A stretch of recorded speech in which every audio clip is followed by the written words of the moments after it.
To all of my fellow brothers and sisters, peace be with you in the name of the Lord Jesus Christ. My name is Ben, and I welcome you to the Restored Ephraim Publications channel. Today we're going to continue talking about Living the United Order, and this is the 28th Living the United Order video. If you're new here, I highly recommend that you check out the previous videos in this series. I have a playlist on YouTube and YouTube where you can find all the videos called Living the United Order in the order as they appear. And it'll be a great resource for you. If you're on BitChute, unfortunately I don't have a playlist, but you can see in the top of the notes for each video what number it is in the Living United Order series. Now today we're going to talk about how laziness prevents us from living United Order. I have some scriptures here. The first one is 2 Thessalonians chapter 3, verse 10. It says, "For even when we were with you, this we commanded you, that if any would not work, neither should he eat."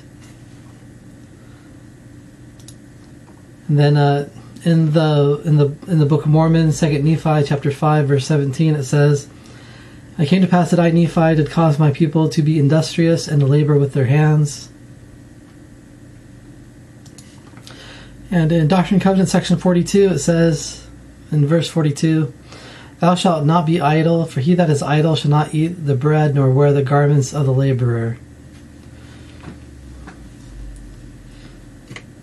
So, the one thing that actually hindered the creation of the United Orders in the early days of our church was that when they started getting successful, that's when the lazy people who wanted to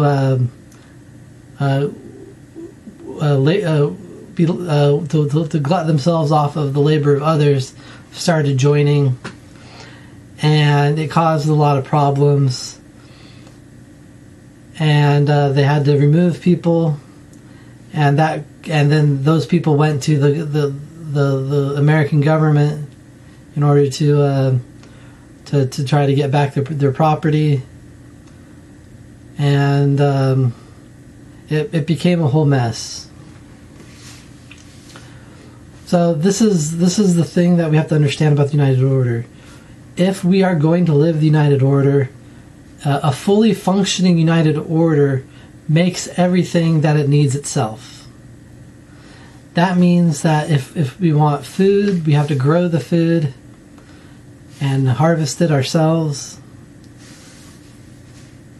And if we want clothing, we have to grow the linen or shear the sheep or whatever and make our own clothing. And everything that we need, we make ourselves. There might be some trading between different United Orders, but it was even said that it's better to do without something if we can't make it ourselves.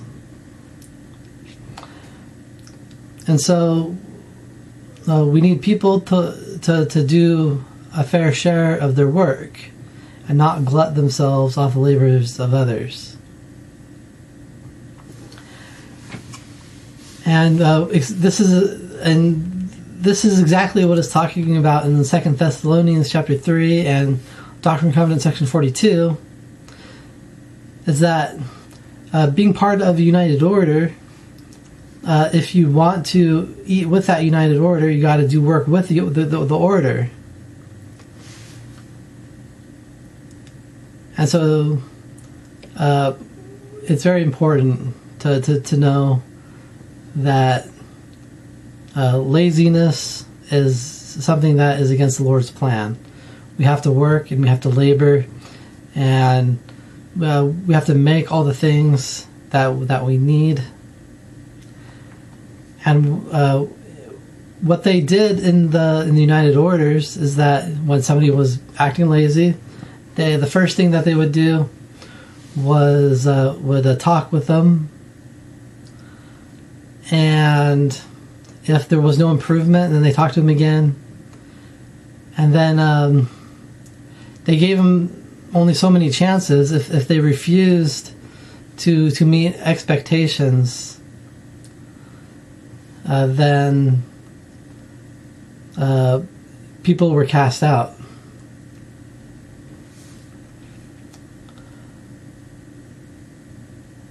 And so we also have to be on the lookout. We ourselves have to not be lazy, and we have to make sure that other people aren't being lazy, not in a rude or bad way. But if they refuse to listen to counsel, and they're just going to be lazy and glut themselves off of the labor of others, it's okay to cast them out of a united order. One of the differences between the Lamanites and the Nephites in the Book of Mormon, when the Nephites were righteous, they were very industrious, and the Lamanites, when they were in a state of wickedness, they were lazy and idolatrous. And so one of the signs of a righteous people is that they're industrious. Now, that doesn't mean that we need to establish mercantilism and divide ourselves into classes and try to make ourselves more wealthy than our neighbor. When an industrious people turns to that system in that way, well, then they're wicked, even if they're industrious. Wicked people can be industrious too, of course. But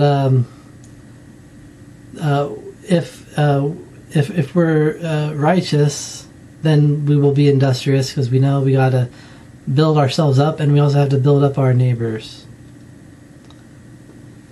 And I'll leave this with you in the name of Jesus Christ. Amen.